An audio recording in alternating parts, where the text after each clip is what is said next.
Shalom saudaraku, senang rasanya kita bertemu kembali pada kesempatan ini. Bagaimana kabar saudara? Saya senantiasa berharap Anda semua tetap bersemangat untuk terus mencari kebenaran dalam hidup ini. Sebelum kita mendengar firman Tuhan hari ini, mari kita berdoa. Allah Bapa Surgawi, Engkau Allah yang pemurah dan penuh kasih sayang. Engkau Allah Bapa yang kami puji dan kami sembah dalam nama Tuhan Yesus Kristus. Hari ini kami senantiasa mengucap syukur dan bersukacita atas segala kemurahan dan kasih-Mu yang kami rasakan dalam hidup ini dari hari lepas hari. Terima kasih untuk segala anugerah kasih-Mu dan perlindungan yang sudah Engkau berikan pada kami. Sehingga pada kesempatan ini kami bisa bersekutu dengan Engkau. Terima kasih juga untuk berkat yang tercurah untuk kami nikmati pada hari ini.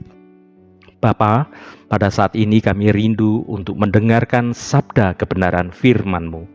Mari Tuhan, berbicaralah dan kami siap mendengarkannya. Dalam nama Tuhan Yesus Kristus, kami naikkan doa ini ke hadirat-Mu. Amin. Saudaraku yang dikasihi Tuhan, kebanyakan orang itu memiliki mimpi dalam hidupnya, atau lebih tepatnya disebut visi dalam hidup orang tersebut. Suatu mimpi atau visi yang memiliki tujuan yang jelas. Jika saudara memiliki impian atau visi yang besar dalam hidupmu, maka berfokuslah melakukan apa saja yang perlu dilakukan dan bersemangat mengejar impian tersebut untuk bisa menjadi nyata. Tetapi yang dimaksud melakukan apa saja ini hal-hal yang baik yang menurut norma-norma kebenaran. Kebenaran bukan hanya soal standarnya manusia, tetapi kebenaran di sini adalah kebenaran yang menjadi standarnya Tuhan juga. Nah, kita sebagai anak-anak Tuhan sudah seharusnya melibatkan Tuhan dalam kita berusaha mengejar impian tersebut. Dan dengan melibatkan Tuhan yang besar dalam hidupmu, maka engkau menggunakan cara yang benar untuk mewujudkan impian dan visimu itu. Dengan melibatkan Tuhan, maka engkau menyadari dan mengakui semua keterbatasan dan ketidakmampuan kita ini kalau menggunakan akal dan kekuatan kita sendiri. Jika impian atau visimu itu adalah visi yang baik di mata Tuhan, maka kita pun dapat mewujudkan mimpi yang memuliakan namanya. Jika hidupmu dalam kebenaran, maka Tuhan ada di pihakmu. Dan Tuhan pasti akan membuka jalan agar impianmu itu terwujud atau impianmu itu menjadi nyata. Saudaraku, ada seorang anak perempuan bernama Tere, dan dia lahir di Zimbabwe dalam keluarga dan lingkungan yang sangat miskin, yang hanya menyekolahkan anak laki-lakinya saja. Karena kemiskinannya, banyak lingkungan di desa, di tempat itu hanya bisa menyekolahkan anak laki-lakinya. Anak perempuan tidak disekolahkan karena tidak punya biaya. Dan itu sudah umum terjadi waktu itu di negara Zimbabwe. Tere sebagai anak perempuan tidak boleh belajar. Anak perempuan seperti Tere ini, mereka hanya diminta untuk siap menikah saja. Namun, Tere memiliki impian untuk menjadi perempuan terpelajar dan bisa mengangkat kehidupan perempuan lain di daerahnya. Itu cita-citanya Tere. Kalau dia bisa menjadi perempuan yang terpelajar, maka dia akan bisa mengangkat kehidupan perempuan-perempuan lain di daerahnya. Karena itulah, meskipun dia tidak mendapat kesempatan untuk bersekolah waktu itu, dia belajar membaca dan menulis melalui kakaknya yang bersekolah. Saat Tere sudah biasa sedikit bisa membaca dan menulis meskipun belum terlalu lancar, kemudian dia tuliskan impiannya yang sederhana itu pada selembar kertas. Impiannya untuk menjadi perempuan terpelajar dan bisa mengangkat kehidupan perempuan teman-teman lainnya di daerahnya. Dan kemudian impiannya yang dia tulis dalam selembar kertas itu, dia masukkan ke dalam kaleng. Lalu dikuburnya kaleng itu di bawah batu. Dia kubur kaleng berisi kertas itu karena dia merasa sebagai orang yang miskin, impiannya tentang menjadi wanita terpelajar itu sesuatu hal yang mustahil untuk diwujudkan pada saat itu. Pada suatu hari, ada seorang wanita dari Amerika datang dan bertemu dengan Tere. Wanita dari Amerika ini mendengar dari orang tuanya Tere kalau Tere sebenarnya ingin belajar menjadi wanita yang terpelajar. Dia saat ini dia belajar dengan kakaknya.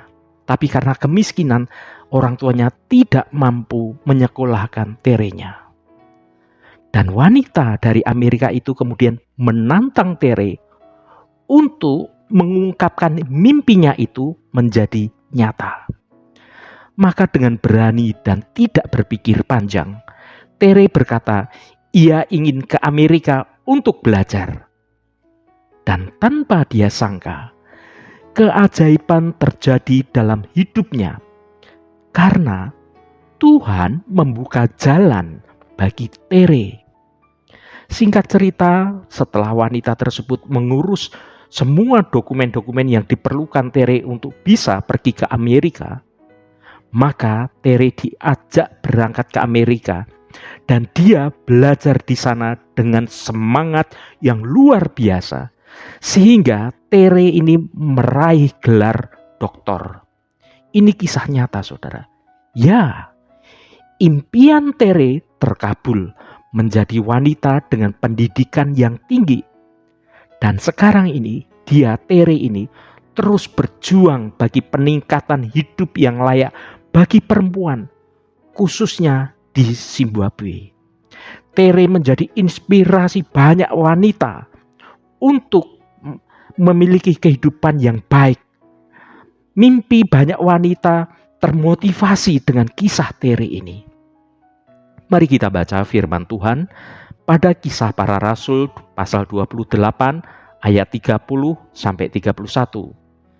Perikop ini dengan judul Paulus memberitakan kerajaan Allah di Roma. Mari kita baca ayat 30. Dan Paulus tinggal 2 tahun penuh di rumah yang disewanya sendiri itu. Ia menerima semua orang yang datang kepadanya. Ayat 31. Dengan terus terang dan tanpa rintangan apa-apa, ia memberitakan kerajaan Allah dan mengajar tentang Tuhan Yesus Kristus. Saudaraku, Rasul Paulus juga pernah bermimpi, dia punya visi, dia punya mimpi untuk memberitakan Injil sampai ke kota Roma. Sudah lama ia merindukan hal ini. Ini bukan hal yang mudah karena Paulus sebagai orang Yahudi itu adalah bangsa yang terjajah pada saat itu. Dan Paulus belum mendapat kesempatan, belum mendapatkan cara, dia tidak tahu bagaimana caranya dia bisa memberitakan Injil sampai ke kota Roma. Uniknya, ada peristiwa saat ia ditangkap karena memberi pemberitaan Injil di daerahnya dan harus menghadapi pengadilan bertingkat. Kesempatan itu justru terbuka. Setelah Raja Agripa dan Festus tidak mendapati kesalahannya Paulus, mereka mengirim Paulus kepada Kaisar di Roma. meskipun dibawa sebagai tahanan saat itu dan harus melalui perjalanan yang berat, akhirnya Paulus sampai ke Roma, ke kota yang dia impikan. Dan akhirnya impian Paulus menjadi nyata. Dia sampai di Roma dan bahkan tinggal di kota Roma beberapa tahun lamanya. Dan itulah impian dan kesempatannya dia menyampaikan pemberitaan Injil di Roma. Saudaraku, apapun impianmu yang baik itu, jika engkau berserah pada penyertaan Tuhan, maka Tuhan sangat sanggup membukakan jalan bagi impianmu atau visimu untuk terjadi dan menjadi nyata dalam hidupmu. Yang penting, impianmu itu tidak bertentangan dengan rancangan Tuhan atas hidupmu. Hiduplah dalam perkenanan Tuhan dan andalkan pertolongan Roh Kudus, agar engkau mengerti rancangan Tuhan atas hidupmu dan engkau bisa menyelaraskan impianmu dengan rancangan Tuhan. Sekali lagi saya katakan, orang yang memiliki mimpi atau lebih tepatnya disebut visi, miliki tujuan yang jelas, impian yang jelas, visi yang jelas. Dan mereka pun, orang tersebut, berfokus melakukan apa saja yang diperlukan atau apa saja yang perlu dilakukan dan bersemangat mengejar impiannya. Nah, bersama Tuhan yang besar pun, kita pun dapat mewujudkan mimpi yang memuliakan namanya. Saudaraku, mimpikanlah yang baik. Suatu mimpi atau visi atau harapan atau bahkan cita-cita yang baik selalu lahir dari seorang yang memiliki karakter yang baik, jati diri yang baik, dan iman yang sehat pula. Kalau di dalam diri orang itu jahat, buruk, maka mimpinya selalu hal-hal yang jahat, yang merugikan orang lain, yang tidak bermanfaat bahkan untuk dirinya sendiri, apalagi untuk keluarganya atau orang lain. Oleh karena itu, milikilah pribadi yang baik, jati diri yang baik. Kita, saudara dan saya, perlu mimpi yang baik bersama Tuhan. Bukan atas angan-angan dan impian kita saja, dan mengandalkan kekuatan kita saja. Kalau hanya angan-angan dan impian saja, maka impian itu hanya sebuah mimpi saja, tidak akan bisa diwujudkan.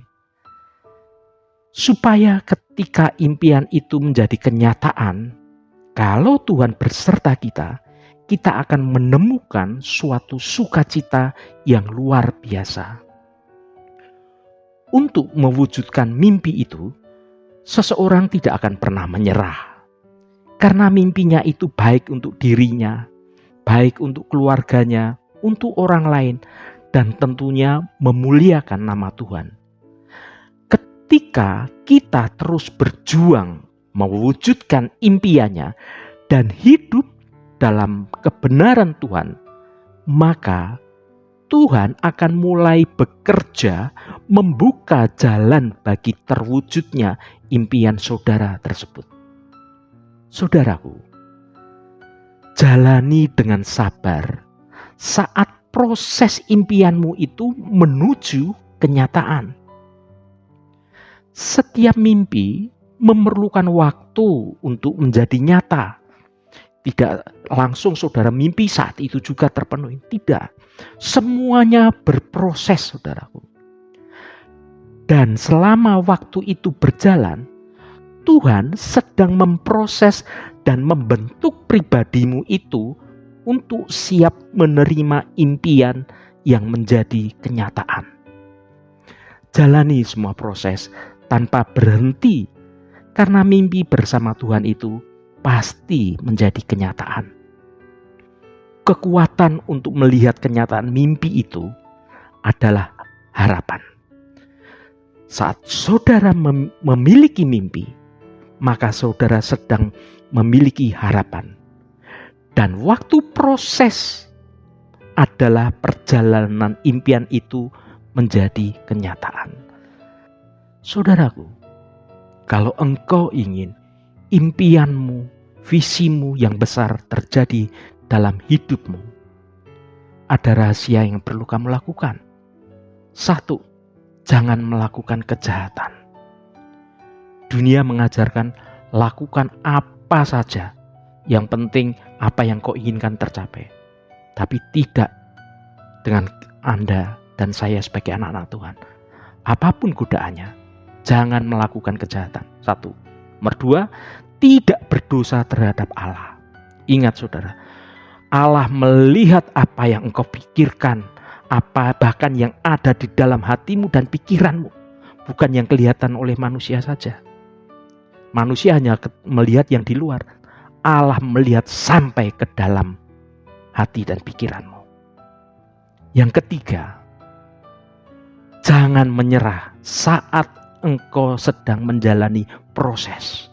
Kita tidak tahu, hanya Tuhan yang tahu waktunya kapan bahwa impian kita akan menjadi nyata. Kerjakan terus dengan tekun dan bersungguh-sungguh.